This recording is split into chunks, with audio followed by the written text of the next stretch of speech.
In a certain part of Academy City, in the middle of the night, a white-haired boy known as Accelerator is filling his shopping cart with an unusually excessive amount of black coffee cans. After getting outside of the store, he is met by a group of delinquents who try to attack him, though obviously to no avail. He mentions to himself that since his defeat in the hands of Toma, he is no longer considered the strongest in Academy City, even though his powers still remain and that he is still a level 5. While walking, he passes by a certain apartment complex and is annoyed by the noise created by two certain characters. He uses his vector powers to mute out any sound for him as he continues to walk alone. However, unbeknownst to him, he is being followed by someone. After a while, the person comes close enough to him for him to notice, and he uses his vector powers to unmute sound. With this, Accelerator discovers that it is from the voice of a little girl who calls herself Massacre twice. Annoyed by her, Accelerator continues to walk along, ignoring the girl, though she continues to try and talk to him, telling him that she has been trying to get him to notice her all this time. Suddenly, Accelerator remembers the name Massacre. Accelerator removes the cloak from the girl himself and sees that the girl is completely naked, making her cry. The girl says that she is the 20,001st clone to be produced for the Sisters Project and that her code name is Last Order. She continues by saying that since the experiment has been nullified, she was apparently released from her tank in the middle of the incubation process, which is the reason why she appears so small in comparison to the other clones. Last Order states that since Accelerator has connections with the researchers, she could use him to contact them for her. Accelerator gives an immediate response to her that he is not interested, which somewhat disappoints Last Order since she has nowhere else to go. Apparently feeling sorry for her, Accelerator lets Last Order follow him to his apartment building. When they get to his room, they discover that Accelerator's room has been trashed. Still uncaring and yet somewhat expecting of this, Accelerator lays down his purchases and proceeds to sleep on a relatively intact couch to rest. Last Order, happy, goes and lies on Accelerator's surprisingly intact bed and warns him not to touch her in the middle of the night, much to Accelerator's annoyance. Morning shines through the curtains of Accelerator's room as he awakens from his slumber. Here, he discovers that Last Order is still in his room and is hungry, asking Accelerator to cook some food. Accelerator and Last Order go to a restaurant for their breakfast. While Last Order happily asks herself what meal to get, Accelerator notices a person in a white lab coat outside of the restaurant parking lot. It is Amai, according to Accelerator, who is wondering what he is doing there. Amai notices Accelerator's gaze and quickly gets in his car to try and vacate the premises. While eating, Accelerator reminds Last Order of what he did to the clones. Hearing their conversation turning serious, Last Order stops eating and responds to Accelerator. Last Order states that since she is connected to all the clones, she of course knows. Last Order states that she was taught the value of being a clone and that even if a single clone dies, there's no way the entire Massacre network would disappear. Last Order says that without Accelerator, the experiment would never have been proposed and that souls would have never been injected into the lifeless Massacre clones, and she thanks Accelerator for it. Thinking that Last Order is joking, Accelerator smirks and reminds her that he enjoyed killing the clones. However, Last Order counters by saying that Accelerator is lying and says that Accelerator didn't want to do the experiment in the first place. Accelerator gets mad at her observation and says that the fact that he kept continuing with the experiment means that he thought nothing of the clones' lives. Accelerator stands up to leave. However, after turning his back, he discovers that Last Order has been overcome with something. Last Order states that she is in a condition where her body is incomplete, and as such, her current condition is unstable. Accelerator walks in familiar places for a while and arrives at a research institute in a dimly lit and messy room with several computers running. A woman, Yamakawa Kikyu, is there. She reminds Accelerator that he didn't need to break down the entrance as his ID card is still valid. Accelerator later asks Yamakawa Kikyu where the experimental body adjustment manual for the sisters is. Accelerator asks about Last Order. Kikyu explains, saying that the special experimental instance, known as Last Order, was never made to be a part of the experiment to begin with. The point of the sisters was to be killed by Accelerator, and it required having 20,000 battles for the experiment to finish.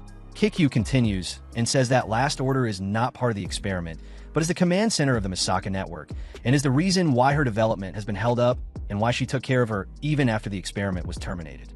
Kikyu, however, states that 7 days ago, someone has overwritten her program with malicious code. Because of the effect of the malicious code, Last Order ran away from their laboratory. As a response, Kikyu continues by saying that the virus will activate tonight, which would spread and infect through the Massacre network and will make it go out of control, where they'll initiate an indiscriminate attack against all humans. Hearing this, Accelerator only laughs at the interesting situation and asks who the suspect is. Kikyu states that the most likely culprit is Amai, which surprises Accelerator after remembering his strange behavior in the restaurant parking lot.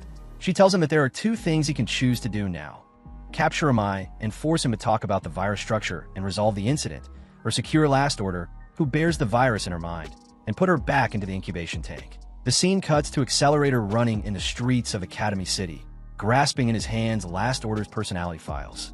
Accelerator arrives at the place where he is told that a man in a white coat has taken Last Order.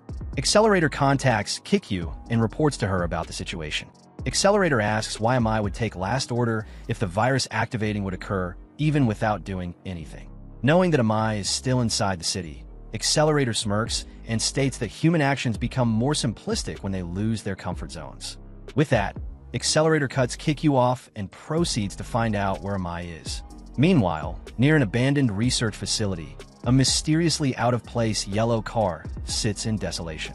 Inside, Amai is present, and beside him, Last Order is breathing heavily and has electrodes stuck to her, with a notebook computer on her lap monitoring her condition.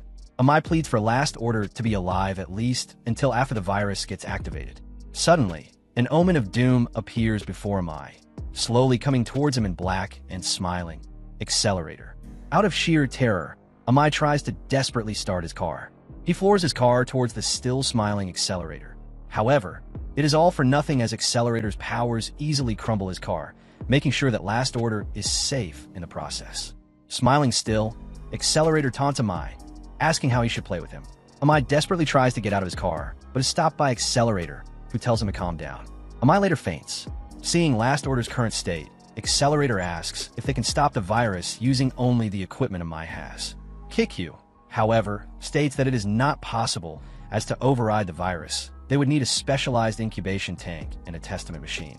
During the conversation, however, Accelerator begins to notice a distinct sound coming from Kikyu's line. Here, Kikyu reveals that she is heading towards where Accelerator is using a car, as it would save more time, and reveals that she has finished 80% of the analysis of the virus code infecting Last Order, and that she'll make it by midnight. Suddenly, a voice can be heard from Last Order, and she starts to speak in gibberish and moving erratically. Almost instantaneously, several warning signs begin to pop up on the notebook computer screen. Concerned, Accelerator asks Kikyu what's going on. Hearing Last Order's ramble over the line, Kikyu concludes that the virus has begun preparations to activate and states that the leaked information that the virus will be activating at 12 midnight was probably a red herring. With alarms going off, Kikyu carefully says to Accelerator that he is the only one who is able to save the situation. Kikyu tells him the most obvious and only single thing he could do in this situation: the elimination of Last Order. Suddenly, Accelerator realizes something and contacts Kikyu regarding it. Having Last Order's personality file before the virus infection, Accelerator asks, since he can control brain cells, is there a possibility that he can manipulate Last Order's personality files? Realizing his plans, Kikyu asks Accelerator if he is planning to use him and his powers as a substitute for a testament machine. She tells him he can't. Accelerator, however, disagrees with her and states that if he can use Reflect to redirect, then he can also be able to manipulate. He plugs in a USB containing Last Order's data file into the portable digital terminal.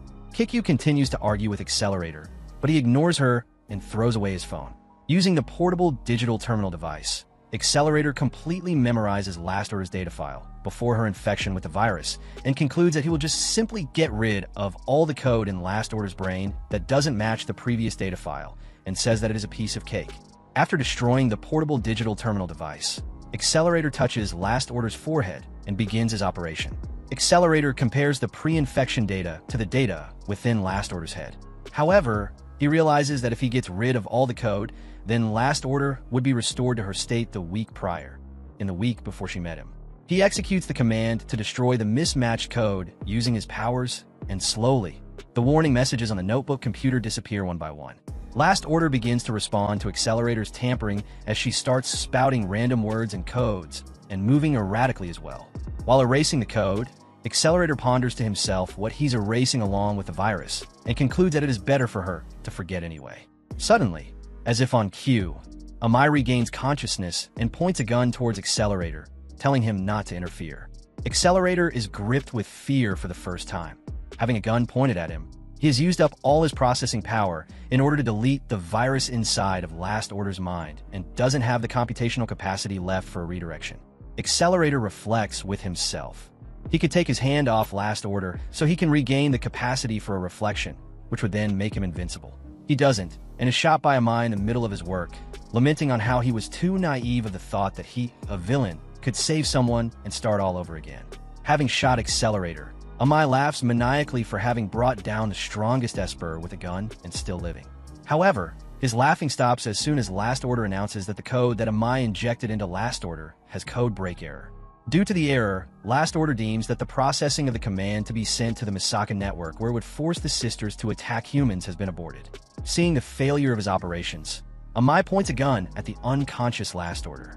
Angered that his fears were correct, Amai fires the handgun. Suddenly, a hand emerges and manages to protect Last Order, reflecting the bullet back towards Amai's handgun, destroying it and injuring his hand. Writhing in pain, Amai turns his head and sees his worst fears come to fruition. Accelerator has survived and has managed to compute a reflection right before the bullet reached his brain. Accelerator emerges holding the gaping and bleeding hole in his head and gives his sinister smile. However, Accelerator finally succumbs to his wounds and falls to the ground.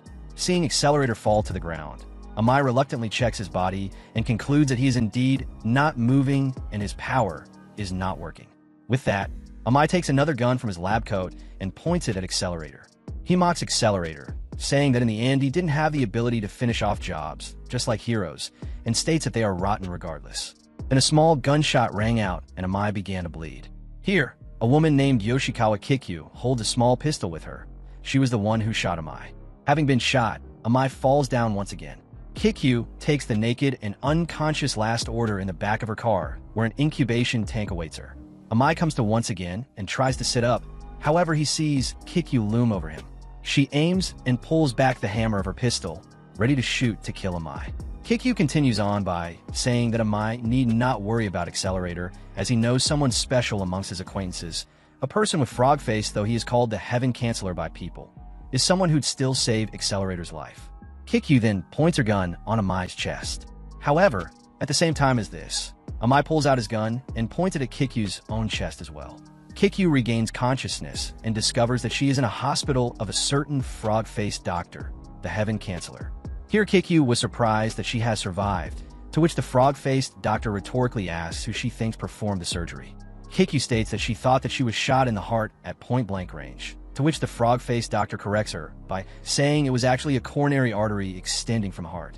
However, he states that she was pretty much dead on the spot, if not for the efforts of that kid, Accelerator. The frog-faced doctor continues by saying that Accelerator has sustained damage to his frontal lobe and has had his language and computational ability affected. Hearing this, Kikyu tries to ask if it affects Accelerator's ability as well. However, the frog-faced doctor cuts her off, saying that making something work that is not working anymore is his policy. Before leaving, the Heaven Canceller asks what she's going to do now as the higher-ups found out about the incident and has finally closed down the research facility and the experiment completely terminated. She was fired. Hearing this, Kikyu is disheartened that she can't live as a researcher anymore. The winds pass by and moves the curtains of a certain hospital where a certain white-haired boy wearing a collar is sleeping soundly while the girl by the name of Last Order is beside his bed sleeping as well. Yoshikawa Kikyu is there as well as Yamakawa, the latter asking the former to confirm if they're the ones that she will be taking care of, to which Kikyu says yes. Sometime later, a SWAT team is raiding a facility looking for thieves who stole oxygen containers, but they found no one as the thieves managed to escape. Fast forward, the main man is seen standing on a tower and then jumping to land in a hospital in a very slick fashion that made his skirts fly. He walks out as if it's no one's business, but gets stopped by the adorable Massacre. He scolds him for leaving his bed, so he tells her to go away, and she ever so cutely hugs his leg.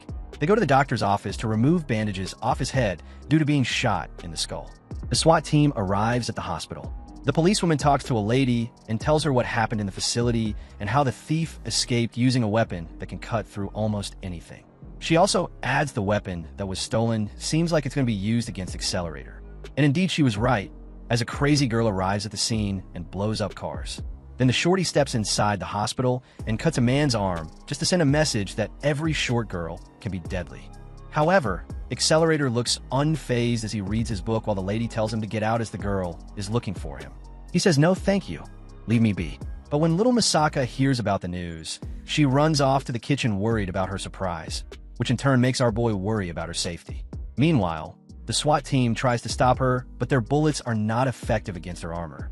And to make things worse, when the policewoman learned that they are high school kids, she drops her weapon and resorts to good old-fashioned schooling, as she has this ideal to not shoot a minor, even if they're psychopaths wielding weapons that can cut through steel. She sprints and manages to go past the psycho girl, but chokes on her way. They decide to retreat, but when they see the only thing behind them is a room filled with children, they decide to go forward. Suddenly, the guy pushes the redhead away out of the crumbling wall that our boy used as an entrance. The girl shoots her oxygen-cutting gun, but Accelerator deflects them no problem, putting himself on top. But when Massacre appears and runs to him, the roof collapses, so he protects her, opening his head wound in the process. Staining the bag, Massacre now has a drop of blood on it. The redhead girl takes it and leaves with the other girl, leaving the lackey behind. Accelerator goes to pursue the girls underground, where he finds them and shows the redhead why he was the alpha in the city for so long. After easily beating them, he returns back to the hospital with the bag, which she learns was a bag of cookies made for him.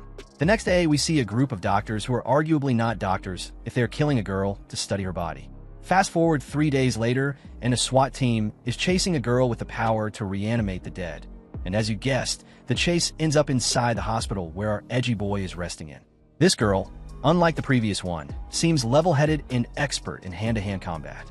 She breaks into Accelerator's room and asks him if he knows the girl in the picture she's holding. Before he looks up, the SWAT team enters the room and catches her, dropping the picture. Accelerator later notices it's Massacre. While taking the blondie back to headquarters, it was evident that these SWAT guys are not with the good guys. Luckily, Accelerator went down and ended by reflecting his bullet and throwing Truck home at the side like a ragdoll. No IS guide for this lad today. He laughs maniacally, asserting dominance on the other maniac who cowers behind his useless mech, which after getting trashed drops a girl from it, sending our boy to flashback land. Soon after, the real SWAT team arrives, and we learn that the girl has been dead for 2 days now and that they were able to use her powers after she died. Later on, we see the maniac informing his superiors about his failure, which leads to his disposal.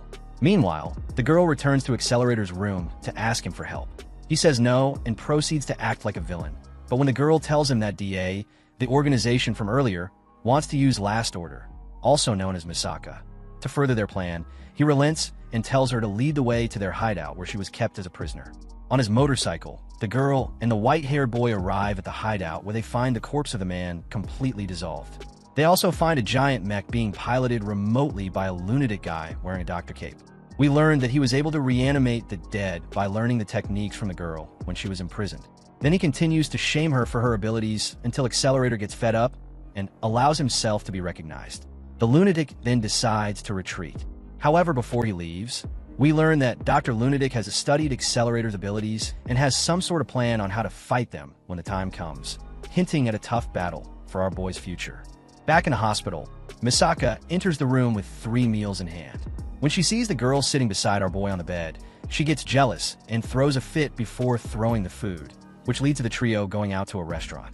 The 2 girls bond over food while Accelerator makes a phone call to seek info about the DA organization. Back inside the hospital, the doctor arrives at Accelerator's room to take Massacre to her checkup appointment. The doctor also gives Accelerator a piece of paper he found in the deceased girl's mouth. Blondie identifies it as a lower spell used to reanimate the girl. Hence, they go to the morgue to bring her back. While doing the ritual, Accelerator touches the girl's brain, allowing him to see all that she went through. The ritual is cut short by 2 fake SWAT men. Unlucky for them, they get their asses handed out by a half-naked dead girl, to then get taught a lesson about true villainy at the hand of Accelerator. Sadly, he collapses mid-lesson due to his unhealed wound. So one guy manages to run outside, where he gets confronted by Index. However, her abilities are no match to the guy's weapons. As such, when the blondie along with her trusty dead friend arrive at the scene, the guy takes Big Massacre as a hostage. Meanwhile, on the other end, Accelerator wakes up after the pretty quick surgery to find out that the blondie is not in the room, meaning she's still chasing the guy. He gets approached by another Massacre who updates him about the situation and tells him that Index, Massacre, has been abducted by the group. Then he gets a call from his lady friend to give him more info about the DA organization. Later on, we find out through a phone call with a lunatic doctor that a high-ranking official who is in the DA organization is fed up with the organization's mistakes and their extreme behavior. So he calls a lady to let the kids go, and they are freed after destroying one of DA's hideouts while searching for Massacre's whereabouts. Following that, we see the SWAT bros raiding a factory. They engage in a gun showdown with DA's fake SWAT brothers. Meanwhile, we see the Blondie is still on the chase while Accelerator is still in bed after the surgery. So we go back to the raid location. The DA dogs are panicking as we see them asking the lunatic doctor about the situation of his big weapon. He informs them that he needs the hostage first. As such, they tell him where Index Massacre is heading. He fakes them and ends the call, revealing that he is planning to ditch these losers once he has the girl and the weapon.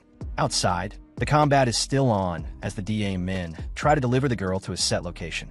We also see the four kids discussing their next move after managing to divert the SWAT team's attention by using a mech. The fake bros smuggle the girl, but then they get spotted by the alpha lady. She chases the main guy and manages to stop their escape. Then the scene shifts to the four men-as kids who are getting closer and closer to the action, entering it with a bang, literally and figuratively. They easily dispatch the big red machine, destroying parts of the hideout and sending the still unconscious Massacre flying. Luckily, the Blondie arrives and catches her mid-air, who in turn gets caught by the half-naked dead redhead. Then the four kids ask them to hand the girl over. They refuse, leading one of the four to transform into a part battle bunny mech. Our boy is seen flying, possibly to the location where the bunny girl is sharing her twisted opinions on teachers before being cut by a wild DA lunatic who gets a freezing end. Then it turns to the alpha lady. Luckily, the dead redhead jumps in, rescuing her. That said, the fight seems far from easy for the redhead as the bunny chick is way overpowered. So the Blondie steps in, giving the redhead some upgrades with her spells, managing to gain the upper hand. Then they decide to go for the Blondie, forcing the dead girl to protect her, sacrificing her arms in a very bloody fashion that we probably can't show.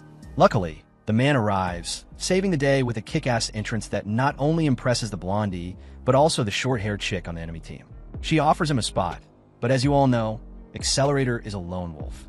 So he brings the girl to her feet and freezes a 5-ton machine on her. She gets saved by the team. Witnessing his power, the team pulls a very impressive coordinated attack, locking the main man in a burning tomb and finishing him, or so they thought, until they hear a voice coming out of the death trap. Yep, the man stands tall.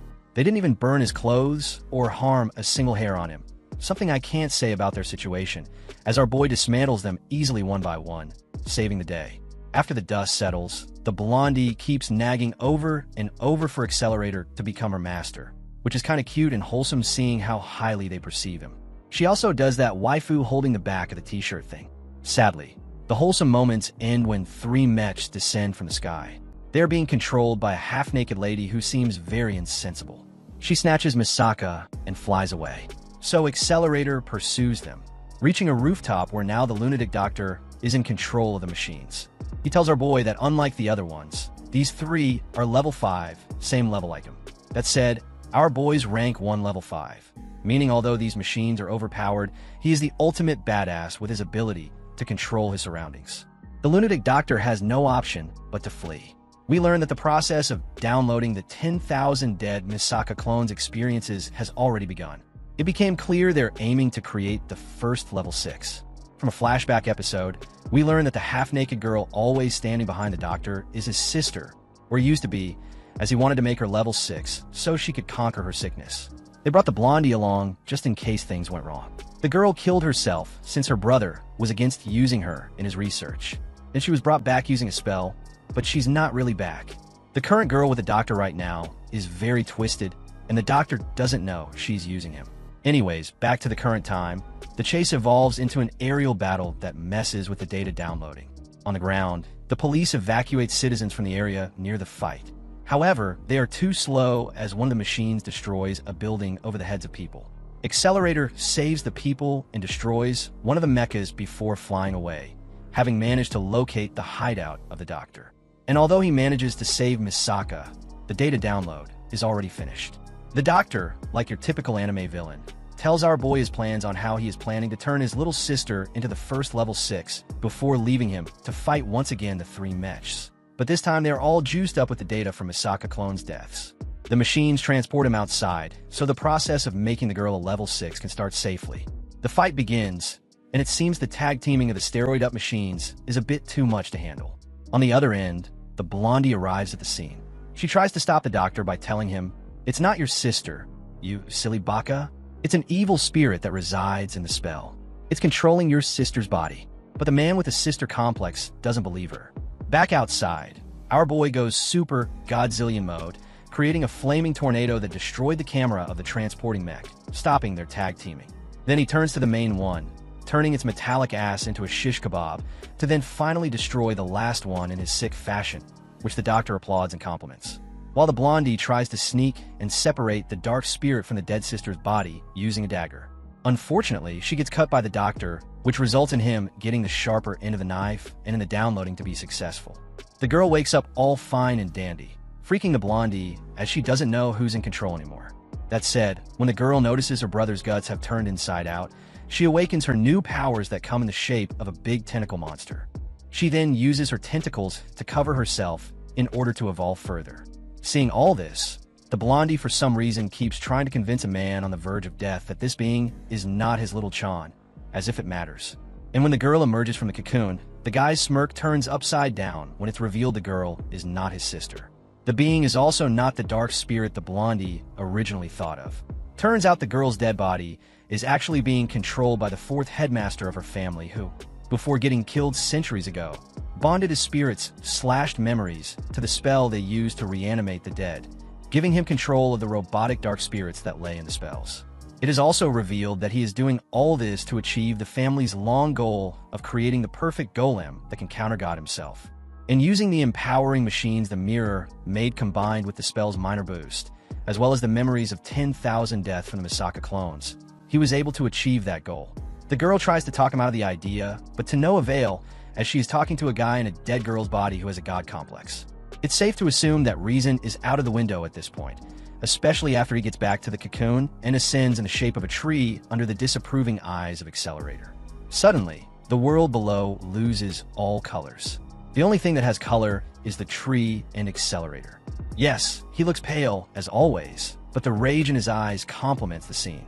He attacks the person multiple times, resulting in gallons of blood to be spilled. However, it's all useless as the attacks have no effect as the being keeps on regenerating. The being leaves Accelerator with the blondie who is having a character crisis while it goes and ascends to godhood. Soon after a few words of encouragement, the group heads deeper inside the building where they find that Dr. Bastard still hasn't given up. He leads the way through shortcuts under the creepy, gazing eyes of the being who seems worried that they will get to her before the final power-up is achieved. So it decides to attack everyone on sight. Realizing that it speeds the process now, action ramps up inside as it's attacking the group with tentacles and dead soldiers who easily get defeated, though they're way too many and the power-up process is going way too fast now. Also, to make matters worse, Accelerator's power battery is running way too low. When they reach the top, Accelerator feels an overwhelming power. They can't reflect or manipulate this overwhelming power indicates the 4th head of the family has achieved his goal through eating the troops, which immediately proves to be a big mistake as we see taking on their spirits. He also took some of their memories and desires, which in turn resulted in a consciousness battle to take control of the body. That said, when the group gets to it, the blondie attacks and a monster acts like the dead sister, tricking her to drop her attack before it schools her for being too stupid to run the family. Seeing all this, Accelerator talks sense to the blondie and she gets back at it alone yet again, since Accelerator has run out of power. Massacre, on the other end, using her electric power, stops the machine connected to the being, giving the blondie an opening to jump with a knife. This time the girls attack and shove it in his heart. His last words were, "Who are you?" Accelerator said, "I'm a villain too, but the difference is I'm a lot stronger." After the big fight ended, the sister appeared and thanked them before passing along with her brother. Suddenly, the thing they're standing on starts moving. The Massacre clone tells them it will explode, erasing everything in sight, and the fallout shockwave will destroy the city. So our boy dashes, mustering the last drop of energy his battery has, and blocks the explosion, deflecting it to the sky. He seems dead laying on that lap pillow, but then he moves his lips, bringing joy to the fangirls' hearts. Back in the hospital, Accelerator reads a book before sending Massacre to buy him some coffee to stop her nagging. The alpha police lady chit-chats with him while the blondie is hanging in the morgue to release the redhead's dead body, which surprisingly proves to be an emotional goodbye.